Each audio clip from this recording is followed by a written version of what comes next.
The day after my son got married, my husband Joshua told me he wanted a divorce. He said, "Selina, I'm sorry, but I want to be with Amanda for the rest of my life. Please just let me go. Amanda is my son's mother-in-law." I suppressed my secret delight and said, "Then, shall we go to the Civil Affairs Bureau tomorrow?" He is unaware that he has cancer.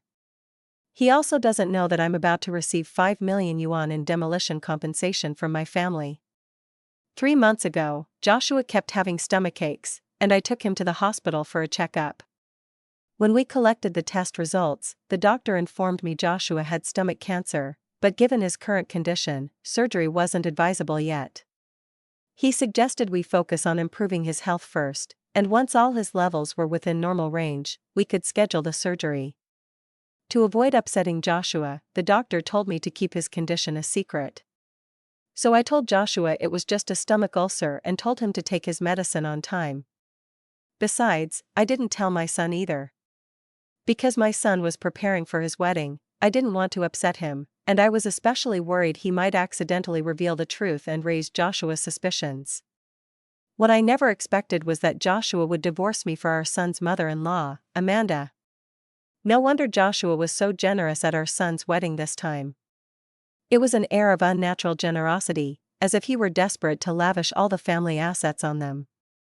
Joshua is an engineer and I am a high school teacher. Both of us have decent incomes. But all these years, I've been quite penny pinching. I've never bought skincare products over 200 yuan, let alone clothes or bags costing thousands. We've never bought a house either. Our family has always lived in an old, run-down 50-square-meter apartment in the suburbs, which the school assigned to me years ago. I never purchased it outright. There's no property deed, so it still belongs to the school. But Joshua's behavior at our son's wedding was shocking.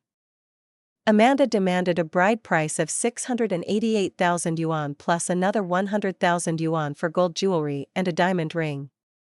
Joshua readily agreed. In our small third-tier city, the bride price is typically only around 100,000 to 200,000 yuan, so I was very unhappy when she demanded such an exorbitant amount. Joshua comforted me. Her husband passed away, and she has only this one daughter. The bride price we're giving will eventually go to her daughter, who'll be part of our son's family. Since we only have one son, the money will be his anyway. It's better to give it now. It keeps everyone dignified and happy. I believed him. When purchasing the house, Amanda insisted on full payment for a 120-square-meter apartment they wanted, priced at 2 million yuan, and Joshua agreed immediately. This time I had my doubts. Spending another 2 million yuan will completely drain our savings. What if we need money for medical emergencies and have nothing set aside? I thought he still needed treatment. He didn't care at all. We all have pensions, don't we? And we have health insurance, so what's there to fear? We shouldn't let our son be burdened with a mortgage. Seeing I was still hesitant, he tried to ease my worries, and if any health issues come up, our son will look out for us.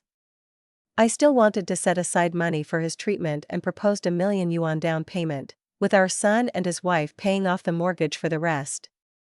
Amanda refused to compromise, declaring that she wouldn't allow her daughter to marry unless the house was bought outright. This threw my son into a panic, causing chaos at home. I was just about to tell my son that Joshua needed money for cancer treatment when I received a call from my hometown village informing me that the demolition was imminent and I would soon receive 5 million yuan in compensation. My parents passed away long ago, and I am their only daughter.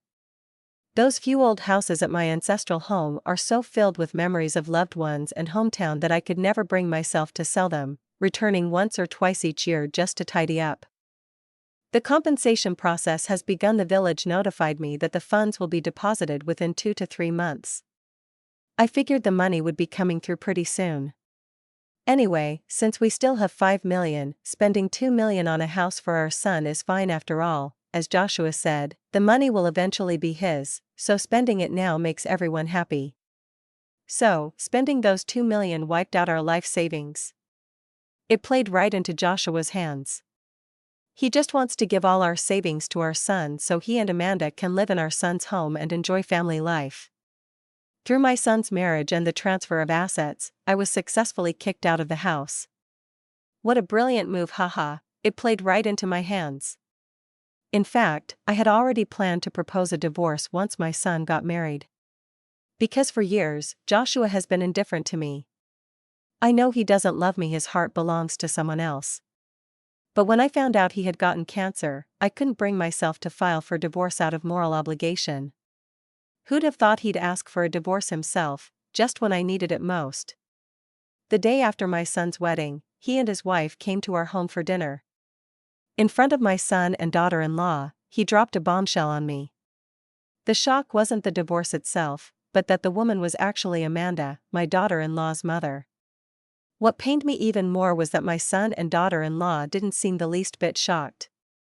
It turned out that they had known all along, and I was the only one kept in the dark. Joshua said with a deeply affectionate expression, "Selina, we are both over 50 now. With our son starting his own family, my responsibilities are fulfilled. Please set me free so I can spend the rest of my life with Amanda." Unable to conceal my shock, I looked at my daughter-in-law with trembling lips. "Amanda, are you referring to your mom?" My daughter-in-law bit her lip, head lowered. Afraid I'd take it out on his beloved wife, my son stood up and met my gaze. "Mom, I respect Dad's choice. You're both adults after all, entitled to pursue happiness. Dad and my mom deeply love each other." When he said my mom, he meant Amanda. Huh. The bitter irony, this is the son I cherished and held in the palm of my hand. He's already referring to his mother-in-law as mom? The maternal love I've poured into the last 30 years has now become a sharp sword piercing straight through my heart. It hurts, it really hurts. But at that thought, a wave of dark joy suddenly surged within me. Great! I no longer have to care for this cancer patient. Fantastic! I get to keep all $5 million in demolition compensation to myself. Ha ha ha, Joshua, you brought this on yourself, so don't blame me for being heartless. I took a deep breath to steady myself and said slowly to Joshua, "So, shall we go to the Civil Affairs Bureau tomorrow?" Joshua didn't expect me to agree so readily, his eyes lit up. "You did?" I looked at him with a faint smile. "Of course, but you'd better not regret it." "Never!" Joshua declared vehemently. The son and his wife exchanged a look, their faces lighting up. "Wonderful. After 30 years apart, my mother and you, Dad, can finally be together." Joshua's eyes gleamed with tears. "Good, good. I can finally make things right with Amanda and fulfill the love that has been waiting for 30 years. Well, still carrying that torch after all these decades? Seems I've been a complete fool for 30 years. Joshua, playing the virtuous gentleman, snapped, "Selina, don't accuse me with your nasty insinuations. I've never crossed any lines. I only reunited with Amanda through our son's marriage." He sighed, lost in thought. "Back then, my mother was dead set against us being together. She married someone else, and who knew she'd get divorced so soon? Raising her daughter alone was all because of me. She suffered for years because of that." I couldn't help laughing in bitter anger. "Joshua, must you keep acting out this soap opera? Back then your mother was bedridden, and she despised her until she nearly passed out from rage. And now you're rewriting history?" When I married Joshua, his family was impoverished and his mother had lain bedridden for years. After we got married, my mother-in-law recounted Joshua's ex-girlfriend to me. She said that when his ex-girlfriend saw her bedridden, she showed her no kindness and even cursed her out behind Joshua's back, screaming about how she was ruining her son's future and should just die to spare the children the burden. This made the mother-in-law so furious that her blood pressure spiked and she collapsed on the spot. Fortunately, her brother arrived just then and rushed her to the hospital, otherwise, things could have been disastrous. After regaining consciousness, the mother-in-law informed Joshua. Unexpectedly, the ex-girlfriend acted first, crying to Joshua that her mother-in-law disliked her and was berating her, making her too afraid to retort. Her mother-in-law, already frail, became increasingly agitated the more she scolded, leading to a hypertensive episode and fainting. As a result, Joshua ignored his mother's accusations, which infuriated her. She deemed that woman utterly vicious and adamantly barred her from entering the family. Moreover, that woman wasn't idle. Reportedly, she quickly found a new partner. Her mother-in-law's attitude toward her caused their falling out, and ultimately, they parted ways. At the time, I didn't care, so I never knew that the ex-girlfriend was Amanda. Joshua flushed scarlet and snapped, "Selina, don't you dare slander Amanda. She's a good woman." His eyes glistening with tears, he lowered his head and murmured in a low voice, "How do you know how much she suffered? If I hadn't broken up with her back then, sigh." The daughter-in-law, clearly moved as well, wiped away her tears and said to Joshua, "My mother truly suffered so much, alone all these years. It wasn't until she met you that she found her passion for life again." "Thank you, Dad." The son placed his arm around his daughter-in-law's shoulder and reassured her, "Don't worry, Dad will handle this. He's been concerned about your mother every moment since they reunited." "So, what, all these years I've been living like some lady of leisure who's had it easy. One is the husband who shares my bed, the other the son I nursed at my own breast. Now they're both pitying and sympathizing with another woman, another mother. How could I possibly endure this? What a joke my life has been." Trembling, I pointed at Joshua, "She suffered? What about me? Who took care of your mother without complaint for 5 years until her peaceful passing? Who juggled work and raising a child while scrimping on every penny? Who went years without new clothes just to keep you looking decent? And you dare think I've been living the high life in this family? And you?" I jabbed a finger at my son. "Who hauled your feverish self through a snowstorm to the hospital? Who battled wind and rain to bring you meals and water? Now you want me to set your dad free? What about my freedom? What about my youth?" Joshua pleaded, "Selina, I'm sorry. I've failed Amanda for decades and refuse to fail her again. Please understand, release me and set me free." What a melodrama. Now I'm cast as the villainous original wife clinging to her husband. My son also lowered his head, murmuring, "Mom, I'm doing this for your own good. Dad doesn't love you anymore.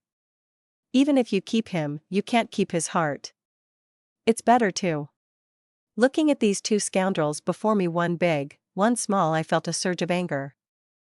I suddenly stood up and, with a loud crash, flipped the table over. The delicious meal I'd painstakingly prepared all morning went flying along with the dishes, scattering across the floor into a scene of chaos. "Get the hell out of my house, every last one of you. Joshua, see you at the Civil Affairs Bureau tomorrow. I dare you to miss it, coward." A month later, we got the divorce certificate. All our money was spent on our son's wedding, and the run-down place we live in is owned by my school, so there are no assets to divide. Back when we were buying the house for our son, my daughter-in-law mentioned that her mother lived alone and would be moving in with them, so we set aside a bedroom. Now it seems this bedroom is reserved for Joshua and Amanda, and they're all eagerly awaiting their life together as a foursome. Ha ha ha, I was so happy I could fly. I don't give a damn about that man or that house. Having just retired at 55, I never expected a wealthy and single life to come so soon, haha. On the day we received the certificate, as soon as we exited the Civil Affairs Bureau, Amanda was already waiting outside. Wearing exquisite makeup and a pink suit, she spotted Joshua and murmured, "Joshua, all done?" Joshua hurried over, holding up the divorce certificate, and said, "Look, let's go get the marriage certificate right now." Amanda's triumphant gaze swept past Joshua to meet my steady eyes. As soon as he got home, Joshua couldn't wait to proudly announce his marriage on social media. He shared 3 photos. The first was a glittering, exquisite gold bracelet from the Heritage line, radiating luxury. The second photo features 2 hands with fingers interlaced, one adorned with the gold bracelet. The third picture shows a vibrant red marriage certificate. A lifelong love, finally growing old together. The son liked it, the daughter-in-law liked it, and Amanda liked and commented, "For the rest of my life, I will never leave you nor abandon you. The scenery is perfect." Haha, what a declaration, never leaving or abandoning, the scenery is perfect. I'll be watching to see how she never leaves or abandons and how she enjoys this beautiful view. Damn, that gold bracelet must weigh at least 40 or 50 grams. At current gold prices, It has to be worth around 2 million yuan. Oh, Joshua, I've been caring for your elders and raising the kids for you, but you've never bought me a single piece of gold jewelry. As for Amanda, you are indeed very generous. After all, women who neglect themselves in marriage are fools. The money you save ends up being spent on other women.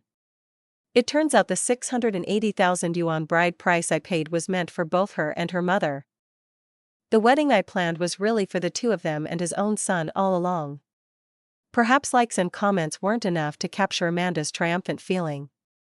A short while later, she posted on her moments too. Picture 1, still the vibrant red marriage certificate. Picture 2, the festively decorated bedroom, featuring her wedding photo with Joshua prominently displayed above the headboard. True love exists in this world. Cherish the romance of twilight years. The photo shows a side bedroom in the son's home decorated with red balloons and wedding decor. In the wedding photo, they are sweetly embracing each other, gazing lovingly. It seems they have been planning this for some time. That lavishly decorated wedding photo doesn't seem hastily taken. Looking closer, a tiny watermark in the bottom left corner of the photo says Jinmei Art. The very studio that took our son and daughter-in-law's wedding photos. It turns out that their wedding photos were taken together with their son and daughter-in-law. It was all planned long in advance. Now they're one big happy family. Even with no savings, Joshua still earns over 10,000 yuan monthly. Without a mortgage or car loan, life is very comfortable. Joshua, our son, and daughter-in-law all liked it. That's quite the scheme. I quietly captured the moment. Faced with the WeChat moments they posted, I chose to remain silent. But my friends and family were so outraged by the news that they bombarded me with calls demanding to know what had happened. As the wronged wife, I sobbed, Amanda and her daughter have infatuated that father-son pair, and they threw me out. Who would have thought half a lifetime of my toil would come to this? Then I demonstrated magnanimity. Sigh, I've come to terms with it. Let them have their way. My main concern is Joshua's health. He has stomach issues. Everyone expressed sympathy and comforted me, especially my best friend, a colleague of Joshua. Over the phone, she berated Joshua for judging people only by their appearance, not their true hearts, and lamented that I had wasted half my youth on him. Then she gently advised me to look on the bright side and not to make myself sick over those scumbags. And I tearfully accepted it all. Mom, don't worry. Once your grandson is born, I'll have you come take care of him. You can see Dad too. This is the ungrateful and foolish son I raised. He wants me to be a nanny and expects me to thank him for it. Pa. Dream on. He thinks I can't live without him and his father. I yelled, get the hell out of my sight. I never want to see either of you again. He said sullenly, you'll regret this when you're old. I hung up before he could finish speaking. Retirement? Him? Huh. 2 weeks later, my 5 million yuan compensation for the demolition came through. I transferred the old run-down apartment assigned by the school to another teacher and rushed into the real estate market. Quickly found a fully renovated, 100 square meter flat priced at 2.3 million renminbi and bought it outright without hesitation. Just as I was signing the contract at the sales center, my best friend texted me a video. That day turned out to be Joshua and Amanda's wedding day. In the video, Joshua is wearing a dark suit and a bright tie. Amanda wore a pure white wedding gown with her hair elegantly styled. As they walked slowly hand in hand down the red carpet toward the center of the stage. As the camera slowly zooms in, Amanda, radiant, gazes affectionately at Joshua. Although Joshua smiles back with a sidelong glance, I distinctly sense his rigid smile and heavy footsteps. As if he were enduring physical discomfort. Given the timeline, he should have had the surgery by now. Presumably, over the past 2 or 3 months, he has been so caught up in love that he neglected to take his medication. Completely ignoring the diagnosis I gave him. Thinking back to the past, I used to prepare the medication he needed daily, placing it on the bedside table and making sure he took it with meals. After being with Amanda, they were probably so caught up in their carefree life that they completely forgot about taking their medicine. To prove to Amanda that the diagnosis I gave him was a prank. Even if he remembered to take his medicine, he wouldn't want Amanda to see him taking it and would endure the stomach pain. Finally, they reached the center of the stage, and the officiant began the wedding ceremony. Applause broke out among the guests as I kept my eyes on Joshua. His face muscles started trembling, his hands shaking slightly, beads of sweat breaking out across his forehead. It looked like he was fighting back stomach pain. The officiant asked, "Do you, Joshua, take Amanda to be your lawfully wedded wife?" The camera zoomed in on Joshua. His face pale, lips trembling, he struggled to speak. "I." Finally unable to hold back, he suddenly vomited a mouthful of blood and collapsed to the ground. Amanda was horrified, covering her mouth and screaming. Joshua's son and daughter-in-law immediately rushed forward, someone yelled, "Call 911, and chaos broke out. My friend gleefully said, "Selina, just look at this. This is what happens to a scumbag, see how he brought this on himself. Ha ha ha. Serves him right, what sweet satisfaction." I replied to my best friend with a big thumbs up. That evening, as I was packing for the move to my new home the next day, my phone rang and I saw it was my son calling. "Mom, quick. Come see Dad, he collapsed and was hospitalized. He's still unconscious now." He hesitated to say his dad collapsed at the wedding. I sneered, "He collapsed playing the groom? Then he should be turning to his bride. What does he want with me? We're divorced." Caught off guard, my son stammered, "Mom, after all, you two were once married. Come and see him, Dad needs someone to take care of him." I scoffed, "Why should I be the one to take care of him?" I showed him the stomach cancer diagnosis, and he didn't take it seriously. Who can he blame? My son was taken aback. "What? Stomach cancer? Dad never mentioned this before?" Before I could finish, someone grabbed the phone and Amanda shrieked, "Selina, you heartless witch. How dare you dump a cancer patient on me?" I laughed out of anger. "Amanda, have you no shame? Weren't you the ones chasing true love? Didn't you just vow to never abandon him? I stepped aside so you two could be together, and now that you know he has cancer, you're blaming me for dumping him on you?" She cried, "Fine. Say whatever you want, but I'm not taking care of him." My son snatched the phone back and said, "Mom, this isn't the time to argue. You need to come over right now. You're so used to treating me like a servant. I'm divorced from Joshua, let whoever wants to take care of him do it, now get lost." After hanging up, I thought they could just treat me like some pushover? In your dreams. The next day, I moved into my new home with all my bags. The new house is incredibly spacious, complete with a master bedroom, a study, a walk-in closet, and a large balcony. Living here all by myself couldn't be more delightful. A few months ago, I was an exhausted woman rushing about for my husband's illness and my son's wedding preparations, never dreaming I'd suddenly be living such a blissful life. I've come to deeply realize that a life lived for others brings bitterness, while one lived for oneself brings sweetness. Over the past few months, Joshua's pursuit of true love has brought me complete clarity about things I never understood in the first half of my life. Gazing at my elegant, refreshing new home, I felt as pure and bright as the living room's floor-to-ceiling windows. 2 days later, when my female best friend's father was hospitalized, I came with a bouquet to visit him. Coincidentally, Joshua was hospitalized next door. After I finished visiting the elderly man and walked past Joshua's ward, I heard Amanda's furious voice, "You, Joshua, you're such a liar. You tricked me into this marriage." Through the half-open door, I saw Joshua lying weakly on the hospital bed, looking as if he had just woken up not long before. The son sat nearby, head bowed, while his wife stood fuming, arms crossed, glaring fiercely at him. Amanda stood with her hands on her hips, jabbing a finger at Joshua. "You old fart. Scheming against me, you think? Expecting me to wipe your ass and wait on you hand and foot? Over my dead body." Joshua was gasping for breath, unable to speak.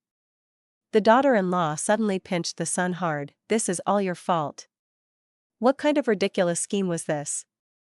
Mom had several suitors chasing her, And all because you claimed merging our families would make us stronger and spare us in law conflicts. Look what you've done to her.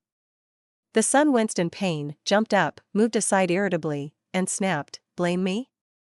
Isn't it because my dad's conditions are better than those other men? Your mom rekindled the old flame with my dad herself. Now you're dumping all the blame on me?" Amanda, furious upon hearing this, snapped, "Divorce. Let's all get divorced, no one will come out ahead." Cough cough. Joshua on the hospital bed coughed frantically before forcing out the words, "Divorce? That house was paid in full by our family. You've no claim to it. If you divorce, it's to be sold to fund my treatment." "What?" Amanda jumped up furiously. "So you've been playing us for fools all along? Want the house back?" "Pfft. No way." The daughter-in-law gave the son a sharp pinch and snapped, "We haven't even divorced yet, and your dad is already trying to claim the house? This house is ours." The son hissed in pain, furrowed his brow at her, and wanted to lash out but could do nothing but heave a heavy sigh in frustration before hanging his head. Joshua coughed again, and Amanda shouted angrily, "You old fool. You're a troublemaker." Without a word, I slipped away. Watching them tear into each other like dogs felt incredibly satisfying to every fiber of my being. I've been enjoying a blissfully comfortable retirement. Every morning I take a stroll in the park next to the community and do a Badger engine practice. Then pick up groceries. At noon, I go home and carefully prepare lunch. After a nap, I either grab a coffee at the cafe by the neighborhood entrance and catch up with the ladies I befriended, or I relax on the sunlit balcony, reading a book, watering the plants, and listening to music. Sometimes in the evenings my girlfriend and I catch a movie, go to the mall, or browse the night markets. In this period, I bought more clothes and more expensive ones than in 30 years of marriage. I dress well every day, attracting the attention of quite a few aunties in the community who try to set me up with potential suitors. But I politely declined them all. After all, I just got out of one mess and don't want to jump into another marriage only to find it's just another trap. After purchasing the house, approximately 3 million yuan remained. I bought some bonds and gold and deposited the remainder in the bank. I plan to use this money to live on. Combined with my pension, I should be able to live out my days quite comfortably. I've also joined several senior clubs where I travel, practice wellness, dance, and do crafts with my old friends. Life is absolutely delightful. That day, while I was practicing with the senior dance group, the agent handling the sale of my old house sent me a message saying my son had wheeled Joshua to the door early that morning and just left. The teacher also sent me a photo of Joshua. In the photo, Joshua looked emaciated, his complexion dull, and he was slumped in his wheelchair with his mouth open. Looked like a pitiful old man on the brink of death. I just realized that my phone had over a dozen missed calls, all from my son. What the hell is this ungrateful wretch up to? When I called my son back, he declared righteously, "Mom, Dad just had surgery and my mother-in-law bailed on him. I've already taken several days off. If I don't get back to work soon, I'll be fired. I had no other choice but to drop Dad off at your place." Oh, he still doesn't realize I've moved to a new house, planning to just dump Joshua at my doorstep? What a joke. I told him I'd already moved. If he doesn't mind the neighbors reporting him to the police for abandoning an elderly person, go ahead and leave your dad there. Anyway, if anything happens to him, that's not my concern as his ex-wife. He pleaded, "Mom, I'm your own son. Regardless of what Dad did to you, you could at least think of me, couldn't you?" I laughed and said, "When your dad married Amanda, did you forget you're my own son? If I didn't know better, I'd think he was your mother." Then I hung up before he could respond. I told the teacher right away that Joshua and I have already divorced. She should handle it however she sees fit and call the police if necessary. She actually called the cops. The police requested my assistance with the investigation.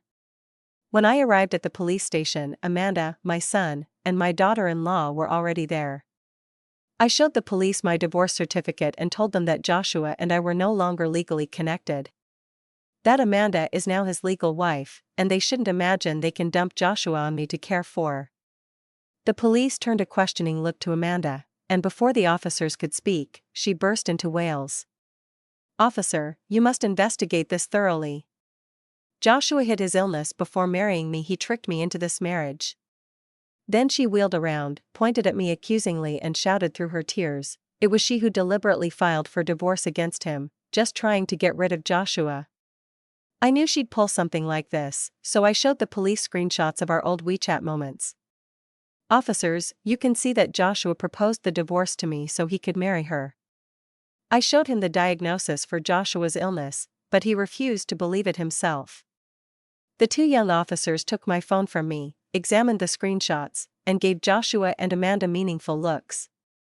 By now, Joshua was beyond caring. Grabbing Amanda's sleeve, he said weakly, "Amanda, you've got to believe me, the doctors say my cancer is treatable."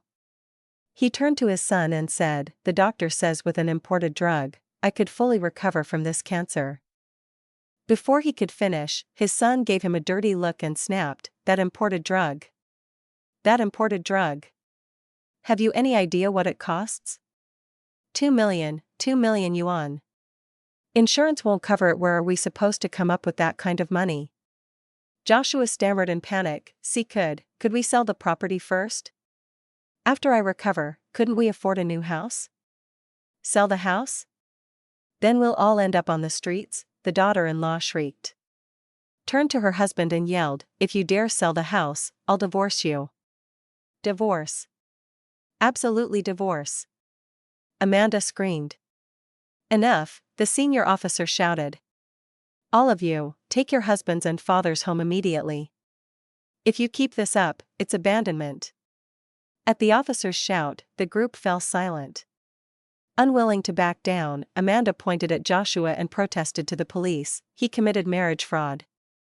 Before she could finish, she was impatiently cut off by the police. "Whether he tricked you into marriage or not, you can sue him. But for now, take him home." The son couldn't bring himself to say another word and had to lead Joshua away. As he walked past me, he whispered, "Mom, is it true you bought a house?" I glared daggers at him, coldly ignored him, and strode out of the police station. I heard from my friend that Joshua's colleagues later visited him at home, and his son arranged a caregiver for him paid with Joshua's own salary.